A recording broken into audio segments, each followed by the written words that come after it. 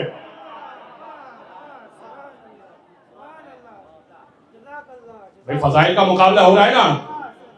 پھر فرمایا کہ جب میں گہوارے میں تھا نا تو غانی جبرائیل و تلقانی اسرافیل، تو جبرائیل مجھے لوریاں سنایا کرتے تھے اور اسرافیل مجھ سے ملاقات کرنے آیا کرتے تھے. یہ فضیلت مجھے ملی ہے. ملائکہ نے ابتدا میں ولادت کے وقت مجھے لوریاں سنائی ہے. علی آپ کو لوریاں ملائکہ نے نہیں سنائی ہیں، لوریاں مجھے سنائی ہیں. ملائکہ مجھ سے ملنے آیا کرتے تھے. یہ فضیلت تو آپ کی نہیں ہے. پھر خود ہی حسین نے فیصلہ دے دیا. بھائی اب تو بات بہت مختلف ہو گئی نا. کہاں علی ابن ابی طالب کے فضائل وہ آپ نے سنے، کہاں حسین ابن علی نے جس رخ پہ موڑا. کہا اگر ذاتی کمالات کو دیکھا جائے، ذاتی کمالات کو دیکھا جائے، یا علی ذاتی کمالات تو آپ کے ہیں، وَأَنَا أَفْخَرُ بِالْآبَاءِ وَالْأَجْدَادِ وَالْأُمَّهَاتِ، مگر اگر نسبی کمالات اور نسبی فضائل کو دیکھا جائے تو مجھ سے بہتر پوری کائنات میں نسب اور شجرہ رکھنے والا کوئی نہیں ہے. اس کے بعد رسول نے کہا اے حسین آپ نے سچ کہا، ذاتی فضائل علی کے اپنے کمال پر ہیں مگر نسبی فضائل وہ آپ کے ہیں. ایک جملہ کہا جس سے میں مسائل پر مربوط ہو جاؤں گا. فرمایا کہ لعن اللہ قاتلی کا یا ابا عبداللہ، اے ابا عبداللہ زادک اللہ علما و حلما و شرفا، اللہ آپ کے علم میں اضافہ کرے، آپ کی برداشت میں اضافہ کرے، آپ کے شرف میں اضافہ کرے. یہ فرمایا لعن اللہ قاتلی کا یا ابا عبداللہ، ابا عبداللہ الحسین، اللہ آپ پر ظلم کرنے والے، آپ کا قتل کرنے والوں پر لعنت کرے.